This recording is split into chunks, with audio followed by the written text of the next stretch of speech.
ಎಲ್ರಿಗೂ ನಮಸ್ಕಾರ. ನಾನು doctor Saumya, senior consultant neurologist, Aster RV hospital, JP Nagar, Bengaluru. ನಾವು ಇವತ್ತು ಪಾರ್ಕಿನ್ಸನ್ಸ್ ಡಿಸೀಸ್ ಬಗ್ಗೆ ಕೆಲವು ಮಾಹಿತಿ ನೀಡ್ತೀವಿ. ಸೊ ಈ ಪಾರ್ಕಿನ್ಸನ್ಸ್ ಡಿಸೀಸ್ ಅಂದರೆ ಏನು? ನೀವು ಈ ಥರ ಪೇಷಂಟ್ಸ್ನ ನಿಮ್ಮ ಫ್ಯಾಮ್ಲಿನಲ್ಲಿ ಅಥವಾ ನಿಮ್ಮ ಕಮ್ಯುನಿಟಿನಲ್ಲಿ ನೋಡಿರಬಹುದು. ಸೊ ಅವ್ರಿಗೆ movement disorders, it's a part of movement disorders. Slowness ಆಗ್ಬೋದು, ಮೂಮೆಂಟ್ಸ್ನೆಲ್ಲ ಸ್ಲೋ ಆಗುತ್ತೆ, ಶೇಕಿಂಗ್ ಆಗ್ಬೋದು, ನಡ್ಕ ಬರೋದು ಅಂತ ಹೇಳ್ತೀವಿ. ಮತ್ತು ಬ್ಯಾಲೆನ್ಸ್ ಪ್ರಾಬ್ಲಮ್ಸ್ ಇರುತ್ತೆ, ನಡಿಬೇಕಾದ್ರೆ ಇಂಬ್ಯಾಲೆನ್ಸ್ ಆಗಿ ಬೀಳೋ ಚಾನ್ಸಸ್ ಇರ್ತವೆ. ಸೊ ಈ ಮತ್ತು ಟೈಟ್ನೆಸ್, ಬಾಡಿ ಸ್ಟಿಫ್ ಅಥವಾ ಟೈಟ್ನೆಸ್ ಆಗೋದು, ರಿಜಿಡಿಟಿ ಅಂತ ಹೇಳ್ತೀವಿ. ಸೊ ಇವೆಲ್ಲ ಲಕ್ಷಣಗಳು ಇದ್ದಾಗ ಅದು ಪಾರ್ಕಿನ್ಸನ್ಸ್ ಡಿಸೀಸ್ ಆಗಿರಬಹುದು. ಇದು ಸಾಮಾನ್ಯ ಒಂದು 60 years ಮೇಲಿರೋರ್ನಲ್ಲಿ ಜಾಸ್ತಿ ಕಾಣಿಸ್ಕೊಳ್ಳುತ್ತೆ. ಬಟ್ ಚಿಕ್ಕ ವಯಸ್ಸರೋರು ಕೂಡ ಕೆಲವು ಕಂಡೀಷನ್ಸಲ್ಲಿ ಬರಬಹುದು.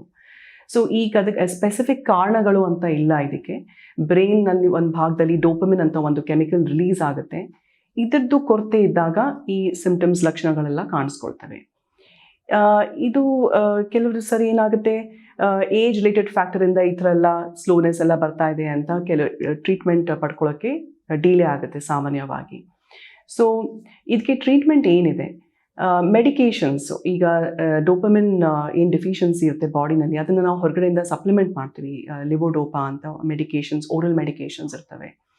ಸೊ ಡೋಪಮಿನ್ ಮೆಡಿಕೇಷನ್ಸ್ ತೊಗೊಳ್ಬೋದು. ಕೆಲವರಿಗೆ ಮೆಡಿಕೇಷನ್ಸ್ನಲ್ಲಿ ಸಾಕಷ್ಟು ಇಂಪ್ರೂವ್ಮೆಂಟ್ ಕಾಣಿಸ್ಕೊಳ್ಳುತ್ತೆ, ಕೆಲವರಿಗೆ ಮೆಡಿಕೇಷನ್ಸ್ನಲ್ಲಿ ಅಷ್ಟು ಬೆನಿಫಿಟ್ ಇರೋದಿಲ್ಲ. ಇಂಥವ್ರಿಗೆ ನಾವು ಬೇರೆ ಟ್ರೀಟ್ಮೆಂಟ್ ಆಪ್ಷನ್ಸ್ ಇರ್ತವೆ. ಇತ್ತೀಚೆಗೆ ಕೆಲವು ಇಂಜೆಕ್ಷನ್ಸ್, ಆ್ಯಪೋಮಾರ್ಫಿನ್ ಇಂಜೆಕ್ಷನ್ಸ್, ಕೆಲವರಲ್ಲಿ ತುಂಬ ಸಿವಿಯರ್ ಡಿಸೀಸ್ ಇದ್ದಾಗ ಈ ಇಂಜೆಕ್ಷನ್ಸ್ ಉಪಯೋಗಿಸಬಹುದು. ಇನ್ನು ಕೆಲವು ಪಾರ್ಕಿನ್ಸನ್ಸ್ ಪೇಷಂಟ್ಸ್ನಲ್ಲಿ ಮೆಡಿಕೇಷನ್ಸಿಂದ ಏನೂ ಪ್ರಯೋಜನ ಆಗ್ತಿರೋದಿಲ್ಲ. ಮತ್ತು ತುಂಬಾ ಲಕ್ಷಣಗಳು ಸಿವಿಯರ್ ಇರೋದ್ರಿಂದ ಅವರು ಮೂವ್ಮೆಂಟ್ ನಡಿಲಿಕ್ಕೆ ಆಗ್ತಾರಲ್ಲ, ಅವ್ರ ಕೆಲಸಗಳು ಮಾಡ್ಕೊಳಕ್ಕೆ ಆಗ್ತಾ ಇರೋದಿಲ್ಲ. ಈ ಥರ ಕೆಲವು ಇಂಡಿಕೇಷನ್ಸ್ನಲ್ಲಿ ಒಂದು ಡೀಪ್ ಬ್ರೈನ್ ಸ್ಟಿಮ್ಯುಲೇಷನ್ ಅಂತ ಒಂದು ಸರ್ಜಿಕಲ್ ಟ್ರೀಟ್ಮೆಂಟ್ ಕೂಡ ಇದೆ. ಸೊ ಇದು ಎಲ್ಲ ಪಾರ್ಕಿನ್ಸನ್ಸ್ ಪೇಷಂಟ್ಸಲ್ಲಿ ಮಾಡ್ಲಿಕ್ಕೆ ಆಗೋದಿಲ್ಲ.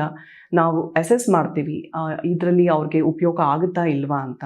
ಸೊ ಇದು ಹೌದು, ಈ ಸರ್ಜರಿಯಿಂದ ಇವ್ರಿಗೆ ಉಪಯೋಗ ಆಗುತ್ತೆ ಅಂದಾಗ ಈ ಡೀಪ್ ಬ್ರೈನ್ ಸ್ಟಿಮ್ಯುಲೇಷನ್ ಸರ್ಜರಿ ಮಾಡಬಹುದು.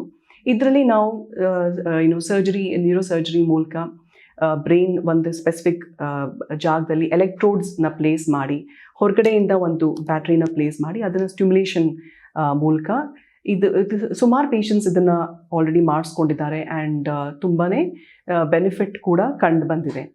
ಸೊ ಹಾಗಾಗಿ ಈ ನರದ್ದು ತೊಂದರೆಗಳು ಅಂದರೆ ಸಾಮಾನ್ಯ ತುಂಬಾ ಜನಕ್ಕೆ ಆತಂಕ ಇರುತ್ತೆ.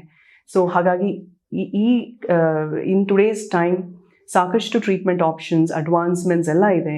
ಈ ಲಕ್ಷಣಗಳು ನಿಮಗೆ ಕಂಡು ಬಂದಲ್ಲಿ ನಿಮ್ಮ ನ್ಯೂರೋಲಾಜಿಸ್ಟ್ನ ಸಂಪರ್ಕ ಮಾಡಿ ಈ ಟ್ರೀಟ್ಮೆಂಟ್ ಫೆಸಿಲಿಟೀಸ್ನ ಪಡ್ಕೊಳ್ಬಹುದು. ಧನ್ಯವಾದಗಳು.